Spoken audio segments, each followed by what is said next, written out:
Hola, ¿qué tal? Buenas noches y bienvenidos pues, a un capítulo más del YE, aquí en la Y Asturiana, una jornada, la de hoy, en la que vamos a comenzar hablando de farmacia. Bueno, ya ven quién me acompaña, es uno de nuestros invitados habituales a lo largo de los meses, que nos da siempre consejos muy útiles en lo que tiene que ver con la salud, porque ya saben, en caso de duda, pregunten a su farmacéutico. José Obeso, farmacéutico en la farmacia de Ana, calle Silla del Rey, en Oviedo. Hoy vamos a hablar de...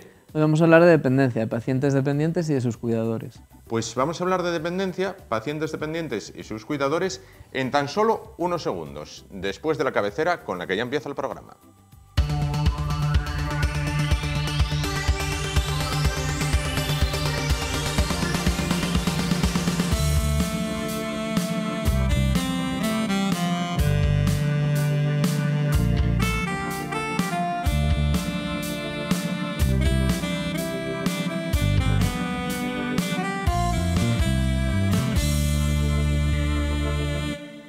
Bueno, pues lo decíamos al inicio, vamos a hablar de salud, vamos a hablar de farmacia con profesionales, en este caso con el farmacéutico José Obeso de la farmacia de Ana en la calle Silla del Rey de Oviedo. Tema dependencia. José, el estilo de vida actual provoca que cada vez haya más personas dependientes. Vivimos en una sociedad envejecida, sobre todo en Asturias. Pues de alguna manera sí, nuestra sociedad no es la más joven, por decirlo de alguna manera, y la expectativa de vida aumenta.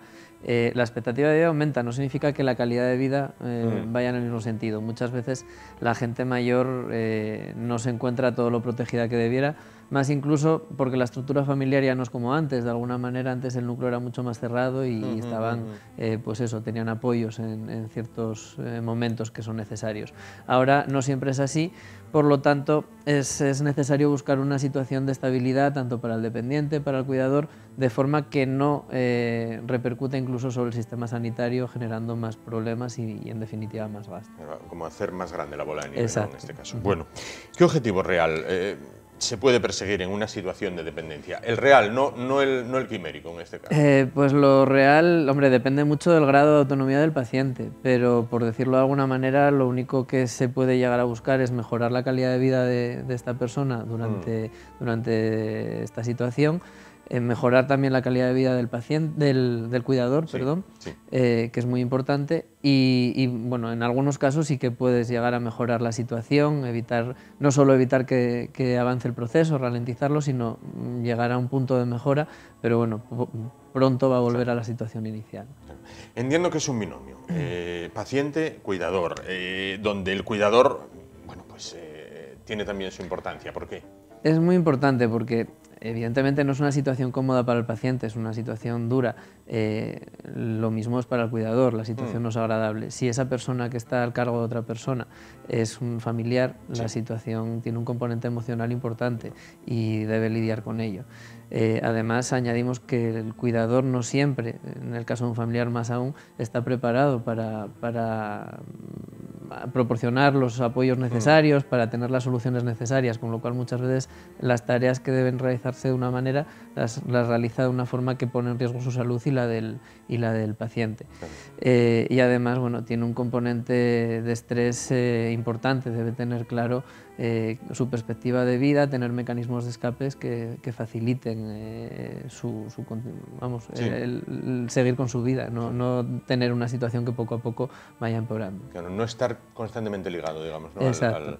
¿Cuáles serían esos mecanismos de escape o los recomendables en este caso? Pues hay que saber pedir ayuda. Al final, tanto en cuanto a formación, lo que decía, es una persona que no sabe, no tiene nociones en cuanto a cuidar a otra, necesita formarse, necesita tener unas pautas. En ese sentido, en las farmacias muchas veces hacemos talleres, hay asociaciones especializadas que también dan pautas, son una fuente de consulta de dudas. Por otra parte, también yo creo que es necesario recurrir a centros especializados, como son los centros de día, porque facilitan mucho la interacción con otras personas del paciente.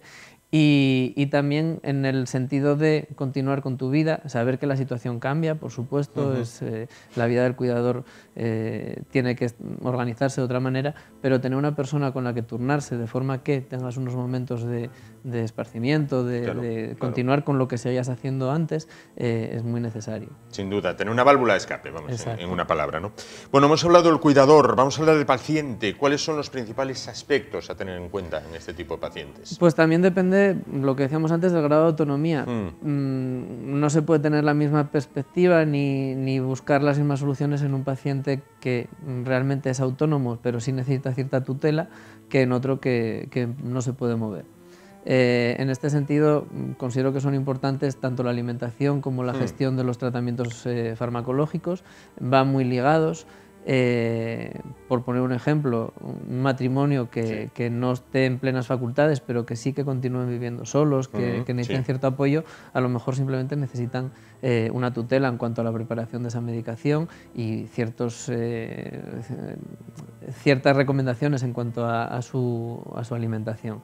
También es importante el cuidado del estado físico y psicológico de los pacientes. En esto entran mucho los estímulos y las interacciones, era un poco lo que decíamos antes. Y también es importante el cuidado higiénico y dermatológico. Muchas veces son pacientes que se van dejando, sobre todo los que viven solos, y es complicado. ¿Sentirse bien por fuera puede ayudar a sentirse bien por dentro? Sí, en este caso sí, y también es importante que si no estás bien por fuera eres mucho más vulnerable, y estos pacientes son muy vulnerables, ya están debilitados de alguna manera, con lo cual si encima la barrera que tienen de protección frente al medio, que es su piel, la tienen alterada. ¿Y por qué relacionas la alimentación con el tratamiento de estos pacientes?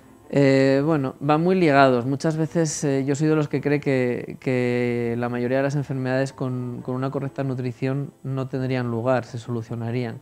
Estos pacientes suelen tener muchas carencias nutricionales por defecto o por exceso, por comodidad, por desidia, por como se quiera llamar. Por un lado, una correcta nutrición evitaría llegar a recurrir a muchos tratamientos de medicamentos. Y por otro lado, hay muchas veces que se trata con ciertos medicamentos que provocan el efecto contrario, carencias nutricionales. Por poner un ejemplo, es muy habitual que la gente mayor esté tratada para el riesgo cardiovascular con estatinas que controlan el colesterol. Las estatinas evitan que entre colesterol en nuestro organismo, por decirlo de alguna manera, y en el cerebro casi todo es grasa, es colesterol y omegas. Además, estas personas suelen tener carencias nutricionales en cuanto a los omegas, no suelen comer mucho pescado y frutos secos tampoco. Con lo cual, la situación cerebral se va deteriorando poco a poco. No tienen la materia prima necesaria para que se desarrollen las conexiones que se tienen que producir y al final aceleramos una situación de demencia. ¿Es posible actuar frente a esa demencia? Pues, a ver, actuar una persona demente, por muchos omegas que le demos, por mucha grasa que le demos, no vamos a revertir probablemente la situación. Pero una persona que tenga riesgo de desarrollar esa patología, sí que con una alimentación adecuada, evitando estos tratamientos, podemos retrasarla mucho, incluso evitar que se desarrolle en el periodo de vida que tenga esta persona. Con lo cual no es una tontería, es muy importante. Digo que no se puede solucionar una demencia, pero con tratamientos de omegas sí que se pueden solucionar enfermedades como la esclerosis múltiple, depresión, problemas del desarrollo cognitivo, con lo cual ahí damos una idea de la importancia que tiene esta situación. Claro. Bueno, ¿cómo se puede promover el mejor estado de salud físico y psíquico en los pacientes? Entiendo que a lo mejor lo primero convencerlos a ellos. Exacto, depende un poco de la situación en la que estén, no podemos tampoco pedirle peras al olmo. Una persona que no se mueve no podemos intentar que tenga una cierta actividad física. La psíquica sí que es, yo creo que más necesario siempre estimularla, pero bueno, siempre y cuando sea posible hay que pedirles ese esfuerzo, porque una persona que está encerrada, aislada entre cuatro paredes, poco a poco se va deteriorando.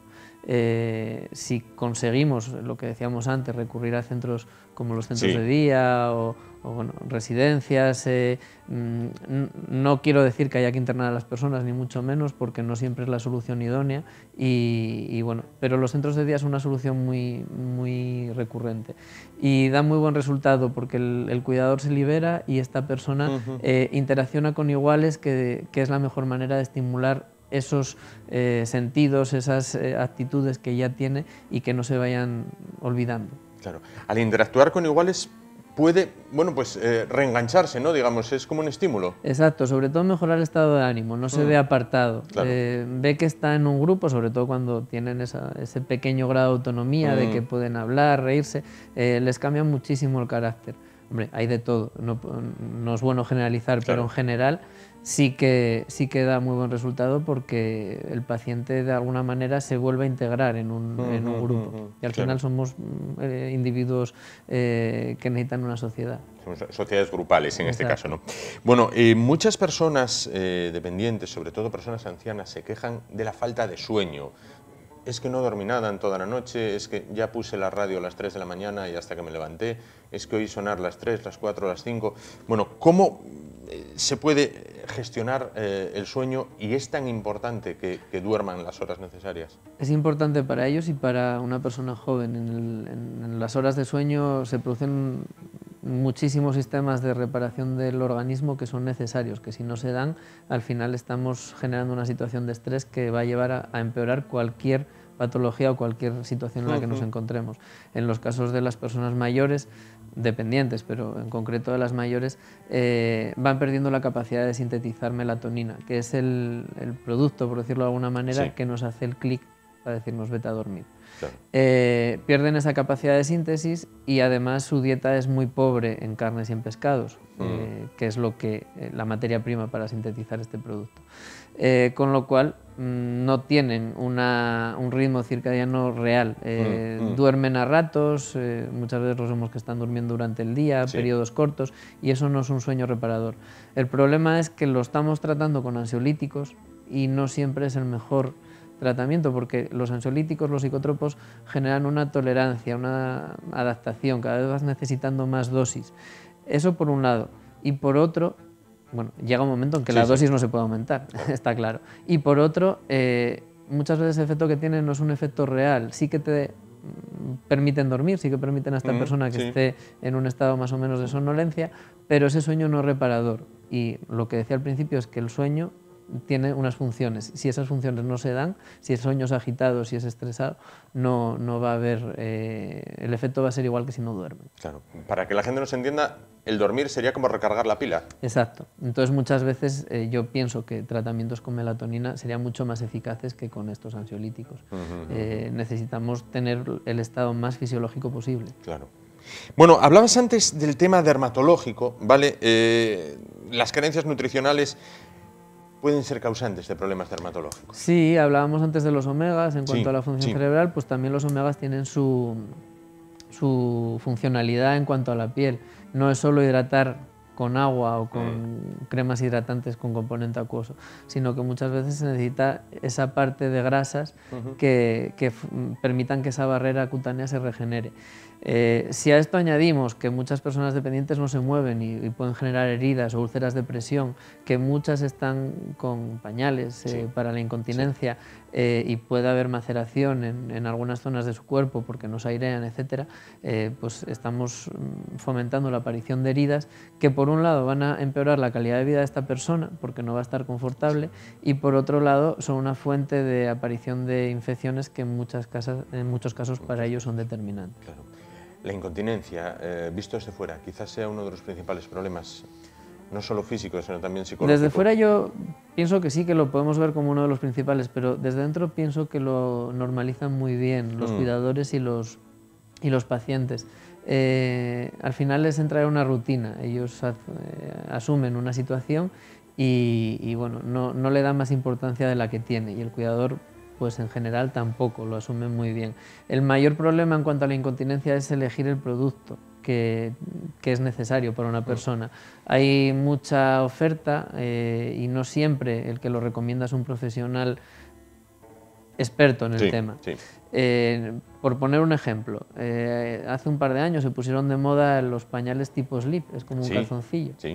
Son muy cómodos para una persona como tú y como yo, que nos levantamos, que nos lo podemos poner y nos lo podemos quitar. Pero una persona que está encamada o que tiene problemas de estabilidad no puede usar ese producto porque se puede caer Y si está encamado, lo van a tener que estar desvistiendo y vistiendo continuamente. Y eso sí genera una situación de incomodidad, no el cambio en sí. El cambio en sí ya de por sí es engorroso, pero es asumible. Entonces, bueno, hay que atinar muy bien con el producto que se ofrece e intentar que sea el más adecuado también para evitar esas maceraciones, que ventile lo mejor posible. Y ahí está el kit de la incontinencia. El proceso en sí luego se normaliza mucho. Claro. Bueno, en caso de duda, preguntaros. Exacto, a nosotros, a centros especializados, ¿no? Los farmacéuticos tenemos formación, pero también hay muchos enfermeros y muchos médicos que la tienen, pero no vale cualquiera para opinar del tema. Claro. Gestión del cambio horario, ¿cómo influye? Pues dentro de un par de semanas, el 31 de marzo creo que es, adelantamos la hora. Bueno, una persona que está acostumbrada a irse a dormir a las 11, el día que se cambió la hora, debería irse a dormir a las 12 para no notar ninguna diferencia. Si lo que quieres volver a seguir durmiendo a la misma hora, a las 11, lo que tiene que hacer es, una hora antes de irse a la cama, tomar melatonina. Melatonina de 1 gramo suele ser suficiente. ¿Melatonina, perdón? Melatonina de 1 gramo. Ah, de 1 gramo, vale. La hay de 2, la hay de 1,99, que es la máxima que se puede vender sin receta, pero con 1 miligramo, perdón, estoy diciéndolo mal. 1 miligramo suele ser suficiente. Esto se mantiene durante 10 días y se normaliza. Probablemente con 3-4 días sea suficiente el tratamiento, pero los tratamientos con melatonina pueden durar hasta esos 10 días. Claro.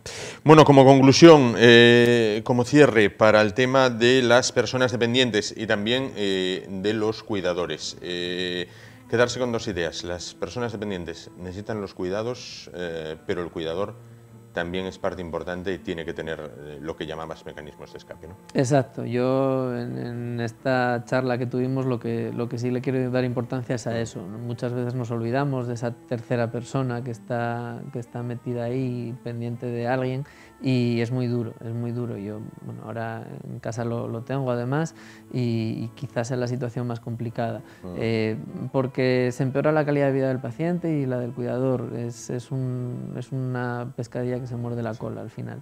Entonces, bueno, tenemos que facilitar desde las instituciones, desde los organismos sanitarios, en la medida de lo posible esta actividad y muchas veces eso, con formación y con información suele ser suficiente.